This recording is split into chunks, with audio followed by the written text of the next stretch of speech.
हे hello guys, welcome back once again. आज हम बात करने वाले प्राइवेट प्लेसमेंट की। जो इम्पोर्टेंट सेक्शन है 42, इसमें कुछ प्रोसीजर्स पार्ट्स है वो आज हम डिस्कशन करने वाले। पब्लिक इशू के बारे में तो आपको सबको पता ही होगा, पब्लिक इशू के प्रोविजन के बारे में आपको सबको पता ही होगा। थोड़ा सा मैं ब्रीफ कर दूं। सेक्शन 23 से लेकर 40 तक ये जो प्रोविजन है ये पब्लिक इशू के लिए डील करते हैं। इसमें एडवर्टाइजिंग हो गया, इसमें आपका वेरियस टाइप्स के प्रॉस्पेक्टस है, जैसे 31 सेक्शन में self prospectus, 32 red herring prospectus, 33 average prospectus. उसके बाद 4 सेक्शन जो है क्रिमिनल लायबिलिटीज, सिविल लायबिलिटीज के लिए डील करते हैं। उसके बाद एक कमीशन के लिए डील करता है। तो ये बेसिकली ओवरऑल अगर हम बात करें तो यहाँ पर टोटल 18 सेक्शन यहाँ पर डील करते हैं पब्लिक इशू के लिए। बट प्राइवेट प्लेसमेंट के लिए सब ये जो प्रोसीजर्स है सेक्शन 42 में दिए है, ये एक बार वन बाय वन हम डिस्कस करते हैं, क्योंकि बहुत से स्टूडेंट इसको इग्नोर करते हैं। तो माइट भी यहाँ पर क्वेश्चन आने का चांसेस ज़्यादा है, इसलिए हम इन डिटेल में इसको एक बार डिस्कस करेंगे। गाइज, प्राइवेट प्लेसमेंट की बात करें तो प्राइवेट प्लेसमेंट किसके लिए एप्लीकेबल है, थोड़ा सा रिवाइज करते हैं। ये जो प्राइवेट कंपनीज होती है इनके लिए प्राइवेट प्लेसमेंट लाया गया है। प्राइवेट प्लेसमेंट मतलब क्या होता है, देखो थोड़ा सा कि section 42 of companies act 2030 red with rule 14 of the companies prospectus and allotments of securities. Rule 2014 contain provision of private placement of securities. Recently both section 42 and rule 14 have undergone amendments by way of the companies amendment act 2017। जो भी amendment है वो यहाँ पर cover किया है, उसके accordingly क्या गाइडलाइन दी है ये भी मैंने कवर किए।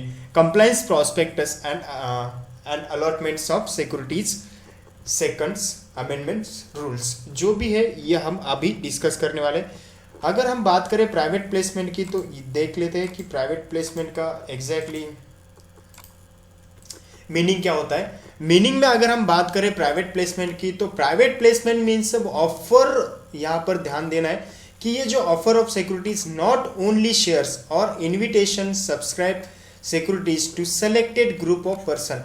यानी कि कोई कंपनी है, कंपनी कौन सी है, प्राइवेट कंपनी। तो प्राइवेट कंपनी जो होती है उसको अगर सिक्योरिटीज इशू करने हैं, उसके शेयर्स इशू करने हैं, तो वो क्या करेंगी, क्या ऐसे बोलेंगे चिल्ला चिल्ला के मेरे शेयर्स ले लो फटाफट, 2 के 3 4 के बाद ऐसे बाजार में मार्केट में जाकर बेचेंगे, नहीं ना। तो उसके लिए सेबी बोलता है अगर आपकी प्राइवेट कंपनी है और आपको पब्लिक ऑफर नहीं एप्लीकेबल है, यानी कि इनको पब्लिक ऑफर एप्लीकेबल नहीं है। पब्लिक ऑफर का मतलब जो मेंबर्स होते हैं एक्सीड 200 मेंबर्स आप ऑफर दे सकते हो, अनलिमिटेड मेंबर्स के लिए आप ऑफर दे सकते हो।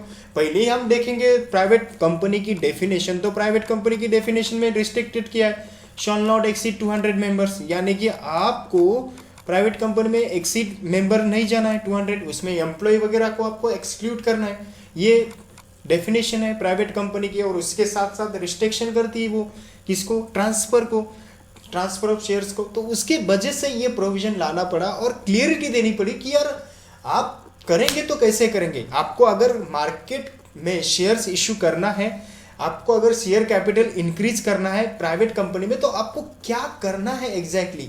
तो उसके लिए यहाँ पर थोड़े से उन्होंने प्रोविजन दिए है सेक्शन 42 में। देखो, private placement means any offer of securities not only shares, कोई भी सिक्योरिटीज दे दो, शेयर्स नहीं तो भी चलेगा, और invitation to subscribe securities to a selected group of person, यानी कि कुछ पर्टिकुलर पर्सन को ही आपको क्या करना है, ऑफर देना है। ऑफर ध्यान रखना, by a company through issue a private placement offer letter and we satisfy the conditions specified in section 42।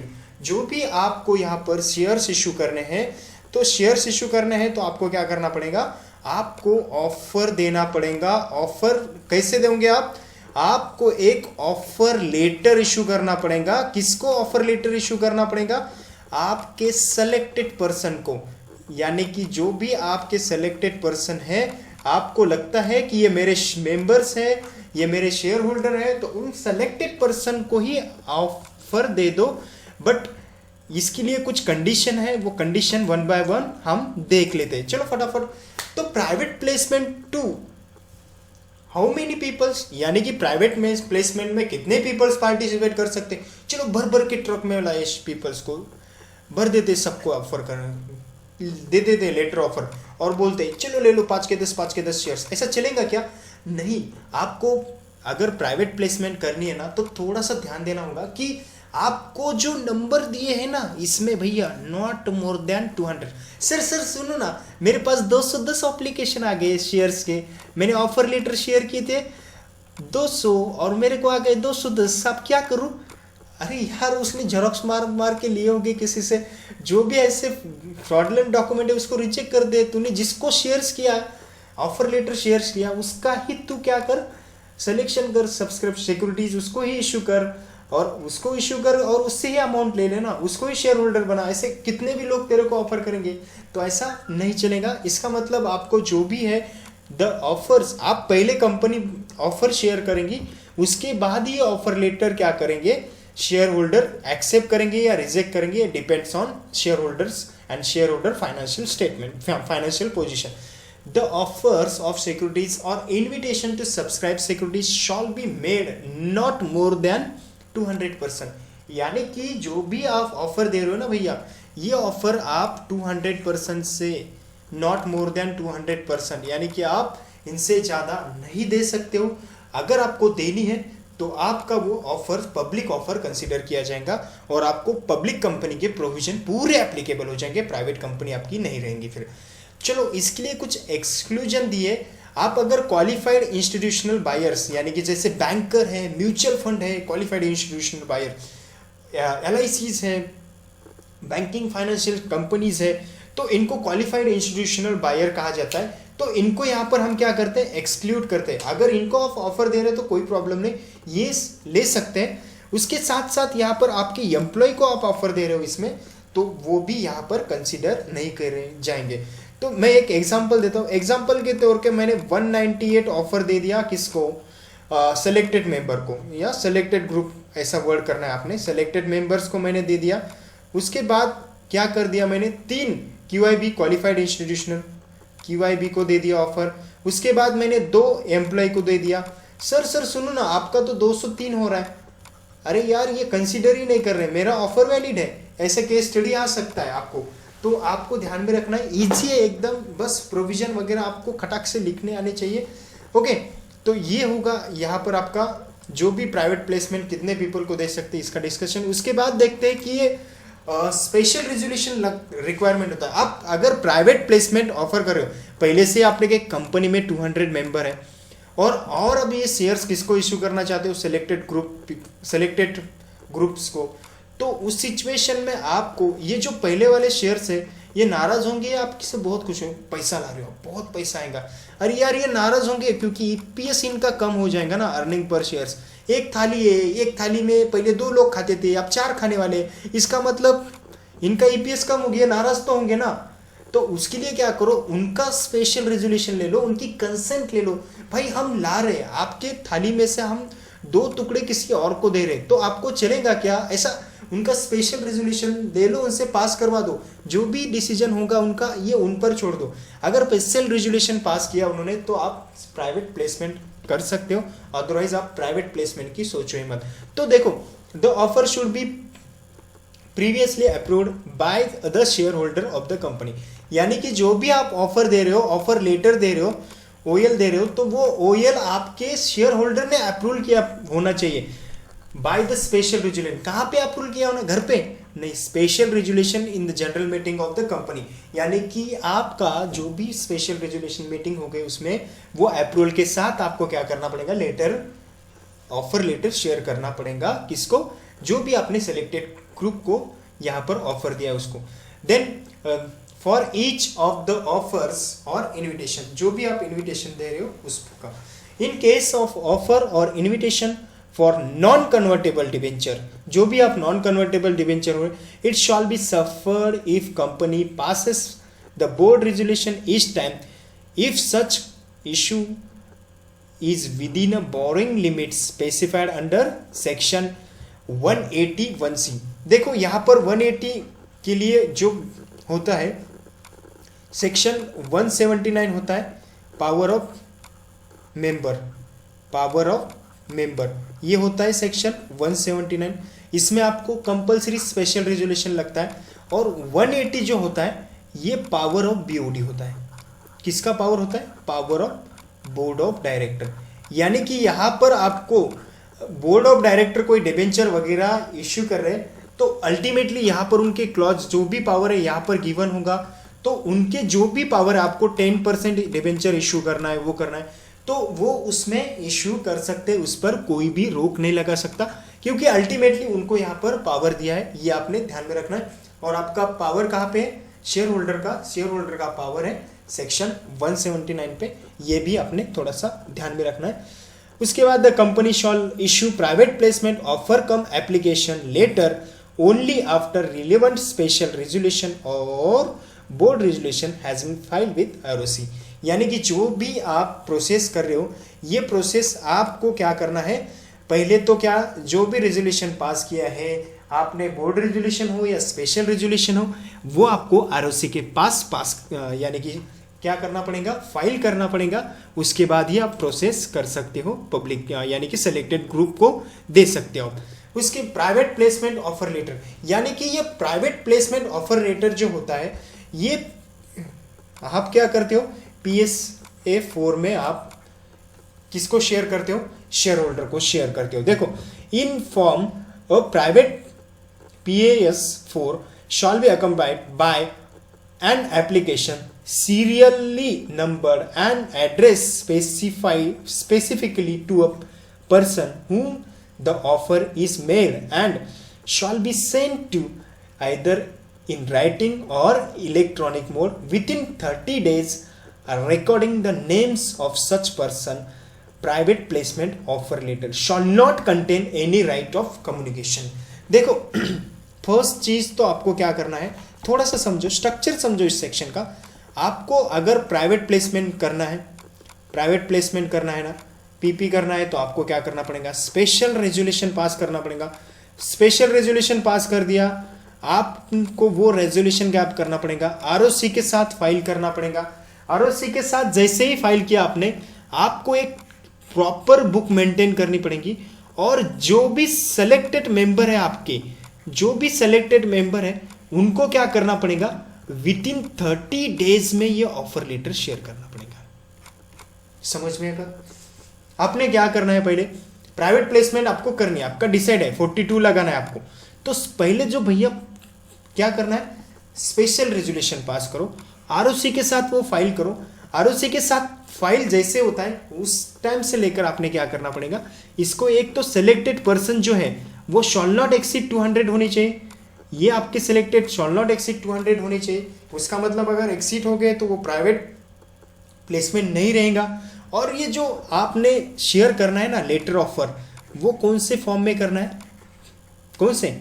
PS4 ये जो फॉर्म है उसमें आपने क्या करना है, जिनका भी नाम आपने यहाँ पर ये सिलेक्टेड पर्सन है उनका लिखा है, उनका एड्रेस, उनका मेंबर नंबर आपके कंपनी में होगा, उनको या तो मेल कर दो या तो कुरियर कर दो। विद इन 30 डेज का टाइम आपको दिया गया है। MCQ यहाँ पर आ सकता है, आपने ध्यान में रखना है। ओके, सो नेक्स्ट,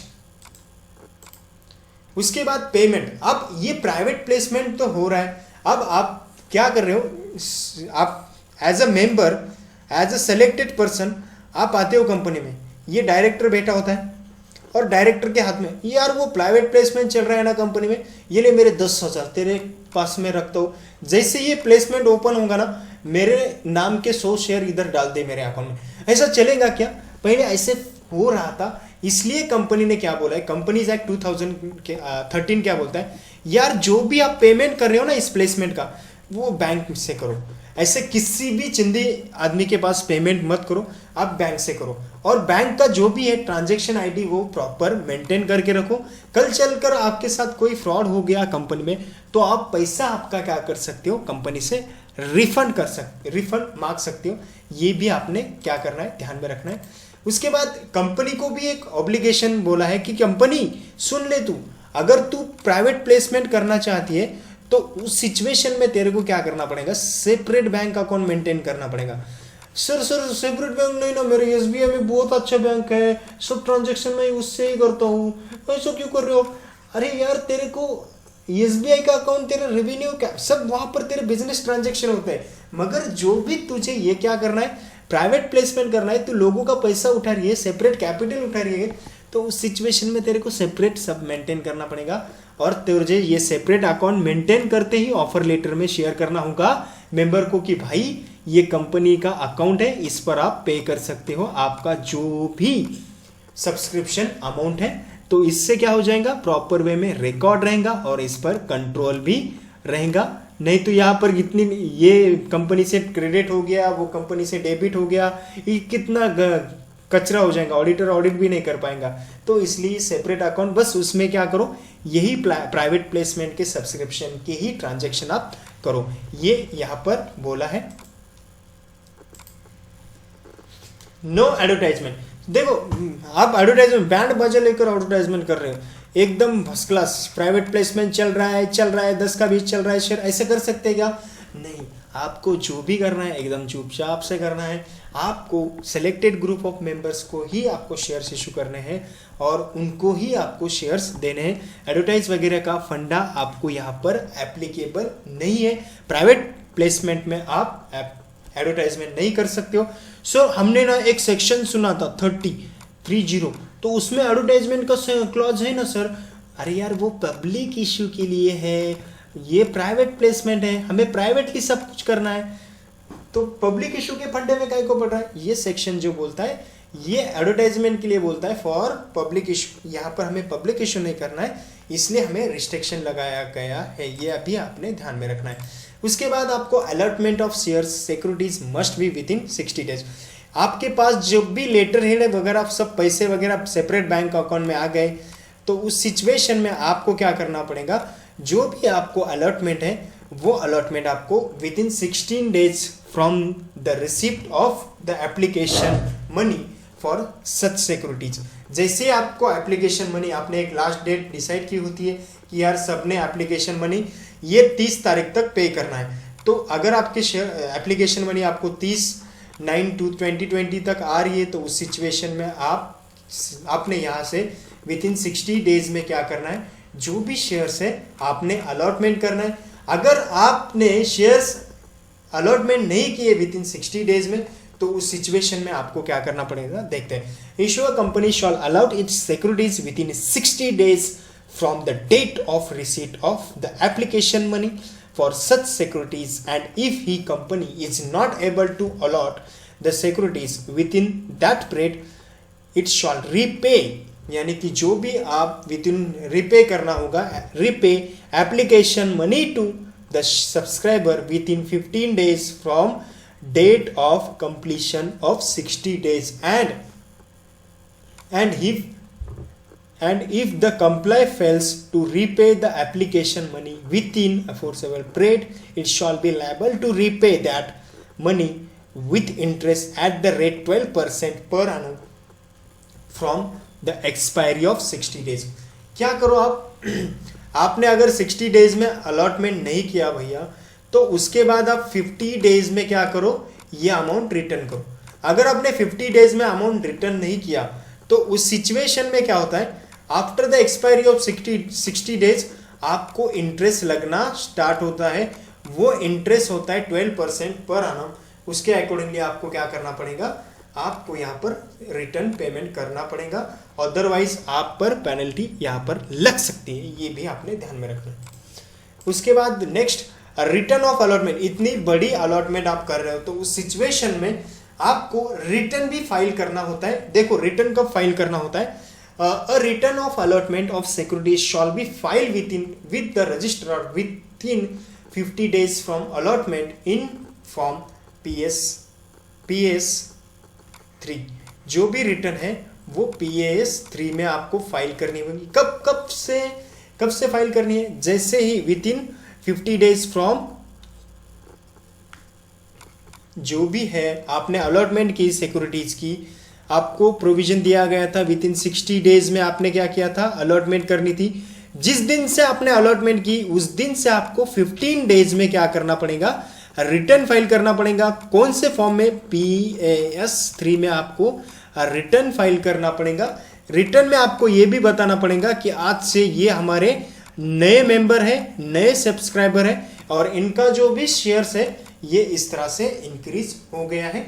उसमें सारी डिटेल आपको देनी होगी, उसका फोन नंबर, उसने कितनी सिक्योरिटीज होल्ड की है, क्लास ऑफ सिक्योरिटीज कौन सी है, ये सारा डिस्कशन यहाँ पर है। ये आप एक बार पढ़ सकते हो वीडियो को स्टॉप करके। इसमें कुछ ज़्यादा डिस्कशन करने की जरूरत नहीं है। नॉमिनल वैल्यू कितनी पेयर की, नंबर ऑफ शेयर्स कितने ये किए, ऐसा सब कुछ यहाँ पर दिया है। रिटर्न आपको 15 days after the allotment file करना हो, with in 15 days after the allotment. Record of private placement, जो भी आप क्या कर रहे हो, प्राइवेट प्लेसमेंट कर रहे हो, तो उसका रिकॉर्ड आपको PS5 में रखना होता है और ये maintain complete record of private placement offers from PS5 में सब रिकॉर्ड मेंटेन करने होते हैं।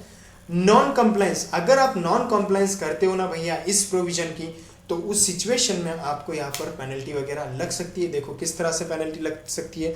हेवी पेनल्टी है इस सेक्शन की, सबसे खतरनाक पेनल्टी अगर कोई है तो इस सेक्शन में है।